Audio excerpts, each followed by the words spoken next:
Assalamualaikum warahmatullahi wabarakatuh.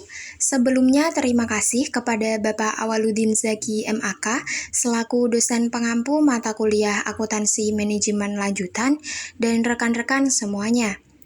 Video ini dibuat untuk memenuhi tugas kelompok 5, yaitu tentang analisa model pengambilan keputusan taktis. Adapun anggota dari kelompok 5, yang pertama ada Muhammad Irsyad, yang kedua Alifah Hairani, yang ketiga Dewi Hendini, dan yang keempat Sari Nur Hasanah. Baiklah, langsung saja kita masuk ke materi pertama tentang pengambilan keputusan taktis. Jadi, pengambilan keputusan taktis di sini terdiri dari pemilihan di antara berbagai alternatif dengan hasil yang langsung atau terbatas. Misalkan, suatu perusahaan sedang mempertimbangkan untuk memproduksi suatu komponen daripada membelinya dari para pemasok. Nah, tujuannya di sini adalah untuk menekankan biaya pembuatan produk utama dengan segera. Perusahaan juga seringkali dihadapkan pada berbagai alternatif guna menekankan biaya, tapi dengan hasil yang maksimal agar memperoleh keuntungan jangka pendek tanpa mengabaikan keuntungan jangka panjang. Perusahaan juga harus mampu mengambil keputusan dari alternatif-alternatif yang dihadapkan. Nah, keputusan seperti ini itu dinamakan keputusan taktis. Selanjutnya, model pengambilan keputusan taktis. Jadi, model keputusan adalah serangkaian prosedur yang jika diikuti akan mengarah ke suatu keputusan. Untuk langkah-langkahnya, kita masuk ke slide selanjutnya. Ada langkah-langkah dalam pengambilan keputusan taktis. Yang pertama, bisa dengan mengenali dan mendefinisikan masalah. Yang kedua, dengan mengidentifikasi setiap alternatif sebagai solusi yang layak atas masalah tersebut dan eliminasi alternatif yang secara nyata tidak layak. Yang ketiga, bisa dengan mengidentifikasi biaya dan manfaat sebagai relevan atau tidak relevan, serta mengeliminasi biaya dan manfaat yang tidak relevan dari pertimbangan. Yang keempat, bisa dengan menghitung total biaya dan manfaat yang relevan dari masing-masing alternatif. Yang kelima, menilai faktor-faktor kualitatif. Dan yang keenam, bisa memilih alternatif yang menawarkan manfaat terbesar secara keseluruhan. Nah, untuk contohnya pada langkah pertama, definisikan masalah. Contohnya dengan meningkatkan kapasitas gudang dan produksi. Untuk langkah kedua, identifikasi beberapa alternatif. Di sini contohnya ada 4 alternatif. Yang pertama, bisa dengan membangun fasilitas baru. Yang kedua, menyewa fasilitas yang lebih besar dan mengalihkan sewa fasilitas saat ini kepada pihak ketiga. Yang ketiga, menyewa fasilitas tambahan. Dan yang keempat, membeli barang dan alat pengukur dan mengosongkan ruangan yang diperlukan. Langkah ketiga, identifikasi biaya dan manfaat yang berkaitan dengan setiap alternatif yang layak. Nah, contohnya di sini untuk alternatif keempat, biaya produksi variabelnya 345.000, untuk sewa gudangnya 135.000. Untuk alternatif yang kelima, harga belinya 460.000. Langkah keempat, hitung total biaya dan manfaat yang relevan untuk setiap alternatif yang layak. Lanjutan dari contoh di atas tadi, untuk alternatif keempat jumlahnya tadi 480.000 dari 345.000 ditambah sewa gudangnya 135.000. Jadi hasilnya 480.000. Untuk alternatif yang kelima tadi 460.000. Jadi ada perbedaan biaya atau selisihnya sekitar 20.000. Kemudian untuk langkah kelima, nilai faktor-faktor kualitatif. Nah, di sini ada 4 contoh.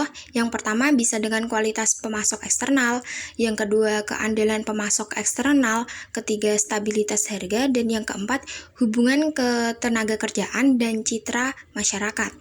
Langkah keenam, buat keputusan. Jadi terus memproduksi barang dan alat pengukur secara internal dan menyewa gudang. Selanjutnya, biaya relevan. Biaya relevan merupakan biaya masa depan yang berbeda pada masing-masing alternatif.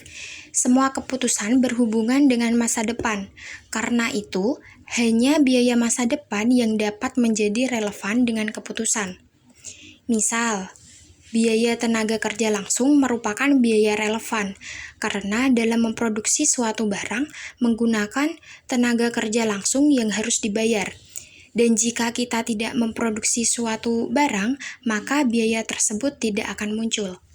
Selanjutnya, aplikasi biaya relevan pada pengambilan keputusan taktis. Perhitungan biaya relevan merupakan nilai dalam pemecahan berbagai jenis masalah.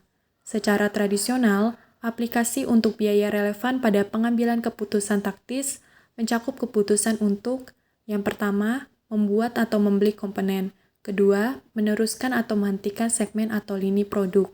Ketiga, menerima pesanan khusus di bawah harga normal. Dan yang keempat, memproses lebih jauh produk gabungan atau menjualnya pada titik pemisahan. Selanjutnya, saya akan menjelaskan mengenai beberapa keputusan. Pertama, keputusan membuat atau membeli. Manajer sering dihadapkan dengan keputusan apakah harus membuat atau membeli komponen yang digunakan dalam produksi. Sesungguhnya, manajemen secara berkala harus mengevaluasi keputusan masa lalu yang berkaitan dengan produksi. Kondisi-kondisi yang menjadi dasar pembuatan keputusan sebelumnya mungkin tidak berubah, dan akibatnya pendekatan yang berbeda mungkin diperlukan. Kemudian yang kedua, ada keputusan meneruskan atau menghentikan. Seringkali menyediakan informasi yang berharga bagi keputusan meneruskan atau menghentikan ini dan perhitungan biaya relevan menggambarkan bagaimana informasi tersebut harus digunakan agar sampai pada suatu keputusan. Margin kontribusi segmen dan margin segmennya sendiri bermanfaat dalam mengevaluasi kinerja segmen. Seorang manajer harus memutuskan apakah suatu segmen seperti lini produk harus dipertahankan atau dihentikan. Kemudian keputusan selanjutnya yaitu keputusan terhadap suatu pesanan khusus. Perusahaan sering mendapat kesempatan untuk mempertimbangkan pesanan khusus dari calon pelanggan dalam pasar yang dilayani tidak seperti biasanya. Oleh karenanya, manajer harus memutuskan apakah akan menerima atau menolak pesanan khusus tersebut. Kemudian keputusan yang terakhir yaitu keputusan menjual atau memproses produk lebih lanjut. Keputusan penting harus dibuat manajer mengenai apakah akan menjual atau memproses lebih lanjut produk gabungan setelah titik pemisahan. Dalam membuat keputusan, biaya yang dikeluarkan sebelum titik pemisahan tidaklah relevan.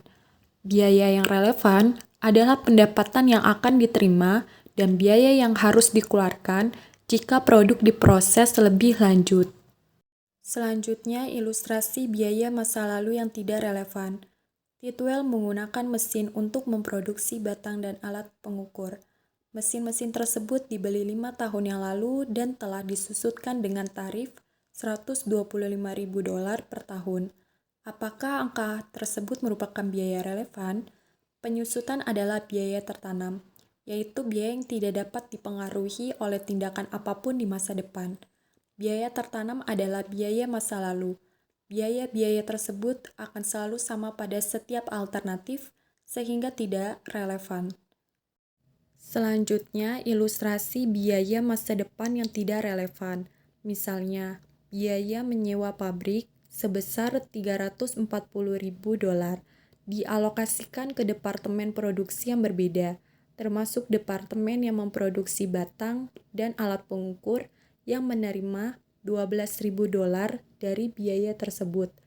Apakah biaya $12.000 relevan dengan keputusan membuat atau membeli yang dihadapi Titwell? Di sini ada 3 data, yaitu tenaga kerja langsung, penyusutan, dan alokasi sewa. Biaya membuat untuk tenaga kerja langsungnya itu sebesar $150.000. Kemudian biaya membuat untuk penyusutan $125.000 dan biaya membuat untuk alokasi sewanya itu $12.000. Kemudian ada data juga untuk biaya tidak membuat.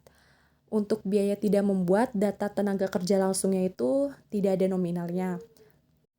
Kemudian untuk data penyusutan di biaya tidak membuat itu $125.000 dan data alokasi sewa untuk biaya tidak membuat itu sebesar $12.000.